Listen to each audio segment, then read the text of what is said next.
Hello students, welcome to my YouTube channel ultimate maths. তো আজকে আমরা স্টার্ট করবো ক্লাস 12-এর প্লেন চ্যাপ্টারটার সমতল অ্যাকচুয়ালি। তো আমরা ফার্স্ট শুরু করবো প্লেনের ডেফিনেশন দিয়ে। অ্যাকচুয়ালি প্লেনটাকে কোনটাকে বলছি আমরা প্লেন, তারপর দেখবো যে নর্মাল টু প্লেন, তারপর প্লেনের ডাইরেকশন রেশিও কোনগুলোকে বলছি, তারপর আস্তে আস্তে আমরা কনসেপ্টগুলো দেখবো। তো ফার্স্টে শুরু করি প্লেনের ডেফিনেশন দিয়ে, তারপর আসি আমরা নর্মাল টু প্লেনে। দেখো এখানে বলছে প্লেন কাকে বলে, বলছে a plane is a surface such that a line segment joining any two points on it wholly lies wholly on it. মানে একটা প্লেনের উপর যদি একটা প্লেন আমরা ড্র করি, আমরা দেখবো একটা প্লেন মানে যে কোনো দুটো লাইন মানে যদি আমরা ড্র করি, মনে করি একটা ফ্ল্যাট সারফেস আমরা নিচ্ছি, মনে করো যে এটা যদি একটা সারফেস আমরা যদি ড্র করি, যে কোনো এটা মনে করো একটা ফ্ল্যাট সারফেসের উপর যে কোনো দুটো পয়েন্ট যদি আমরা জয়েন করি, মনে করো এখানে একটা পয়েন্ট নিলাম, এখানে একটা পয়েন্ট নিলাম, এই পয়েন্ট দুটোকে যদি আমরা জয়েন করে দিই তাহলে একটা লাইন পাবো। লাইনটা আমরা দেখছি, এই যে লাইনটা সম্পূর্ণরূপে এই সারফেসের মধ্যেই রয়ে গেছে। তো প্লেটা যদি আমি আরও এক্সটেন্ড করে দিই, যদি আমি আরও এদিকে বোথ সাইডে এক্সটেন্ড করে দিই, তাহলে দেখবো লাইন যত বড় করি না কেন তার মধ্যে থেকে যাবে। তো এই কন্ডিশনটাকে বলছি আমরা, যদি এটা ফুলফিল করে, একটা প্লেনের উপর যদি যে কোনো দুটো বিন্দু যদি আমরা জয়েন করে দিই, সেটা যদি সম্পূর্ণ এই ফিগারের মধ্যে থেকে থাকে, তাহলে সেটাকে বলছে আমরা প্লেন। বাংলা কি বলছি এটা, যদি কোনো পৃষ্ঠতলের উপর যে কোনো দুটি বিন্দুর সংযোজক রেখাংশ সম্পূর্ণরূপে ওই তলে অবস্থান করে, তাহলে ওই তলকে আমরা সমতল বলছি। মানে এই যে আমি সারফেসটা ড্র করেছি, এই সারফেসের মধ্যে যে কোনো দুটো পয়েন্টকে আমি জয়েন করে দিয়েছি, দেখছি যে সম্পূর্ণরূপে এই তলে অবস্থান করছে, তার মানে এটাকে বলছি আমরা প্লেন। তো এরপর দেখবো আমরা নর্মাল টু এ প্লেন বা প্লেনের অভিলম্ব কাকে বলে। দেখো এখানে বলছে নর্মাল টু এ প্লেন মানে সমতলের অভিলম্ব। নর্মাল মানে অভিলম্ব আর প্লেন মানে তো সমতল। বলছে straight line which is perpendicular to every line lying on the plane is called a normal to the plane. তার মানে বলছে আমি যেটা সমতল এখানে ড্র করি, এখানে বাংলা কি বলছে আগে দেখে নিই। সমতলের উপর অবস্থিত সমস্ত সরলরেখার সঙ্গে লম্বভাবে অবস্থিত সরলরেখাটি কি বলছে, অভিলম্ব।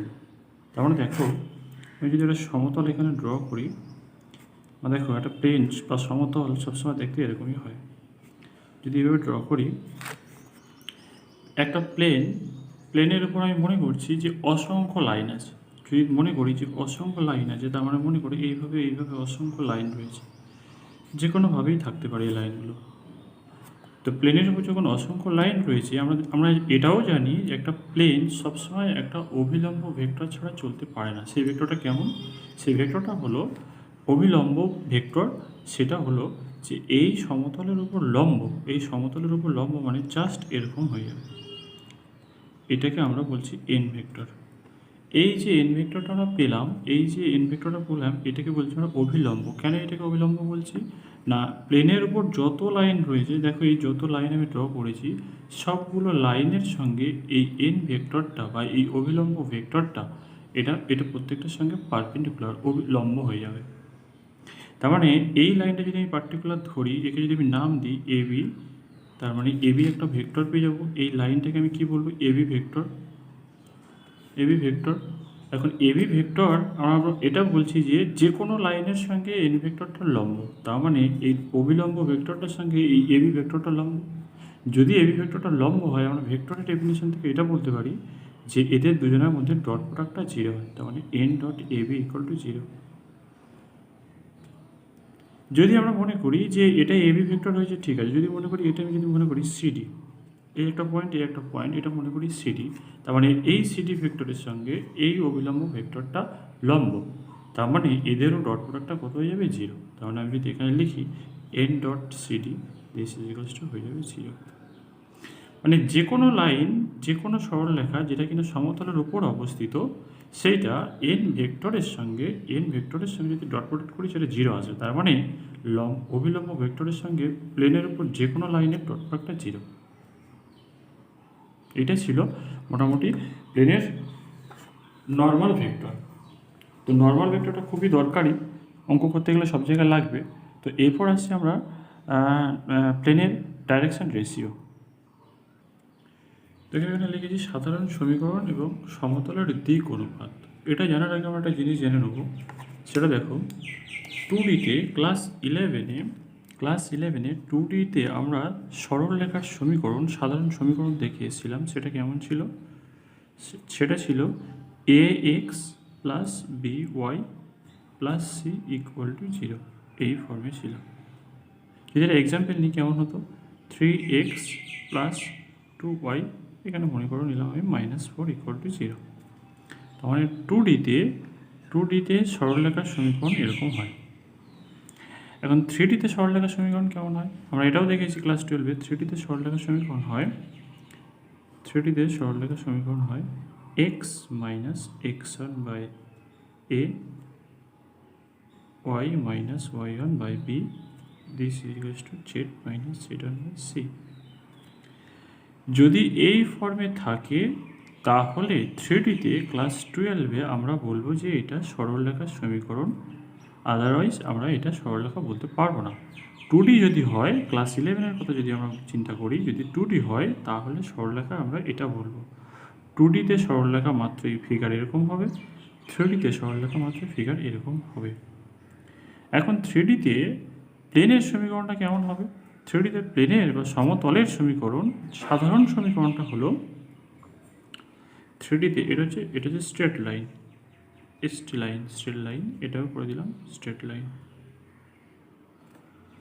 এখন 3Dতে সমতলের সাধারণ সমীকরণ বলছে এটা ax plus by plus cz, যেহেতু এটা ডাইমেনশন বেড়ে গেছে তার মানে একটা জেড চলে এসেছে, এখানে ছিল এক্স আর ওয়াই, এখানে 3Dতে এক্স ওয়াই জেড তিনটে, তার মানে 3ax plus by plus cz plus d equal to 0। 2Dতে সরলরেখার সমীকরণ ছিল ax plus by plus c equal to 0। 3Dতে সমতলের সমীকরণ হচ্ছে ax plus by plus cz plus d equal to 0। এখন কেউ যদি বলে যে 3Dতে, মানে আমি যদি এক্সাম্পল দিই এখানে 3x plus 2y plus 2z minus 5 equal to বা প্লাস 5 ইকুয়াল টু 0, তাহলে এই ফর্মে থাকলে এটাকে বলবো আমরা সমতলের সাধারণ সমীকরণ। এখন 3Dতে কেউ যদি বলে দেয় যে 3Dতে যদি কেউ বলে দেয় যে এটা কি হবে, তারপর দেওয়া হলো 3x plus 4y plus 5 equal to 0। কেউ যদি 3Dতে আমাকে জিজ্ঞাসা করে যে এটা কি, তাহলে আমরা কি বলবো এটা স্ট্রেট লাইন, সরলরেখা? না, এটা 3Dতে সরলরেখা নয়। কেন? আমরা জানি 3Dতে সরলরেখা হতে গেলে সরলরেখার ফর্মটা এরকম হতে হবে, আবার 3Dতে সমতল হতে গেলে সমতলের ফর্মটা এমন হতে হবে। তাহলে 3Dতে এটাকে কি বলবো? এই ফর্মটা, এখানে জেড নেই, তো জেড যেহেতু নেই 3Dতে এটাকে সরলরেখা বলতে পারবো না, তাই এটাকে আমি কি করে দিচ্ছি 3x plus 4y plus 0 into Z করে দিলাম। জেড নেই, তার সঙ্গে 0 মাল্টিপ্লাই করে দিলাম, তাহলে কত হয়ে গেল? তাহলে 0z প্লাস 5 ইকুয়াল টু 0। এখন এই ফর্মে আমি লিখতে পারলাম ax plus by plus cz plus d equal to 0। তাহলে এটার সঙ্গে যদি মিলে গেল তাহলে এটাকে বলবো 3Dতে এটা হয়ে গেল প্লেন, সমতল। তার মানে আমি একটা জিনিস খেয়াল দেখলাম আমরা যে একটা সমতলের সাধারণ সমীকরণ হলো ax plus by plus cz plus d equal to 0। এখন একটা সমতলের সাধারণ সমীকরণ, এটা থেকে আমরা কি বলতে পারি? এটা থেকে আমরা বলতে পারি এটা যে একটা সমতল দেওয়া রয়েছে ax plus by plus cz plus d equal to 0। তো এটা থেকে আমরা বলতে পারি যে এ বি সি হলো সমতলের দিক অনুপাত।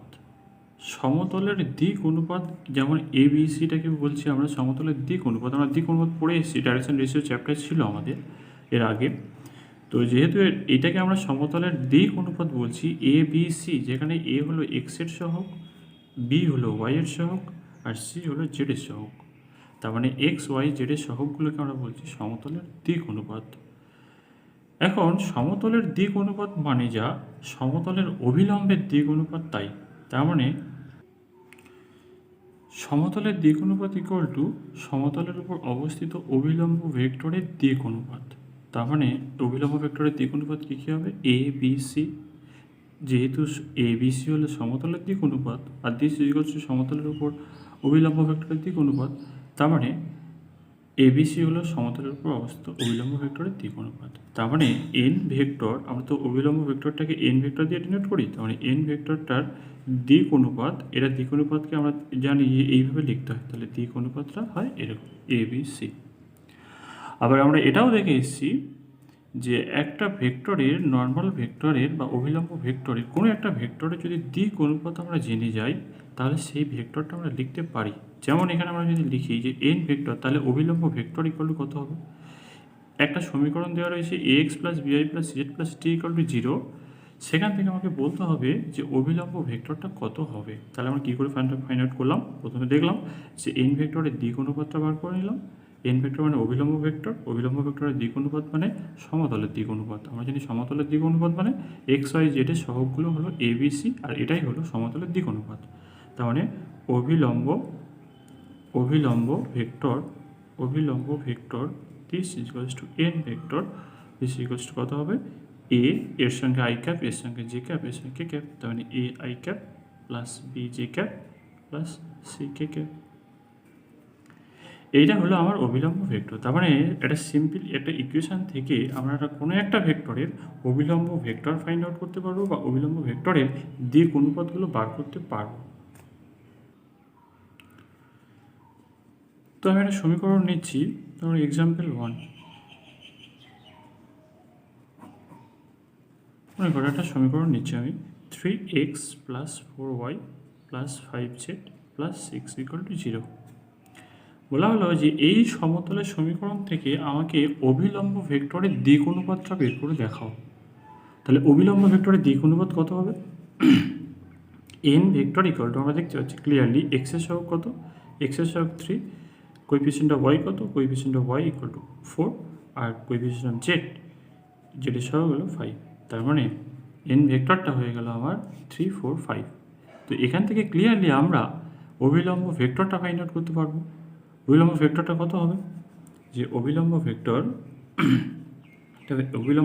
Equal to 3i cap plus 4j cap plus 5k cap.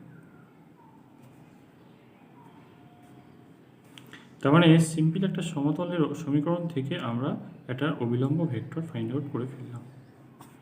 তো এরপরে আমরা দেখব যে সমতলের বিভিন্ন আকার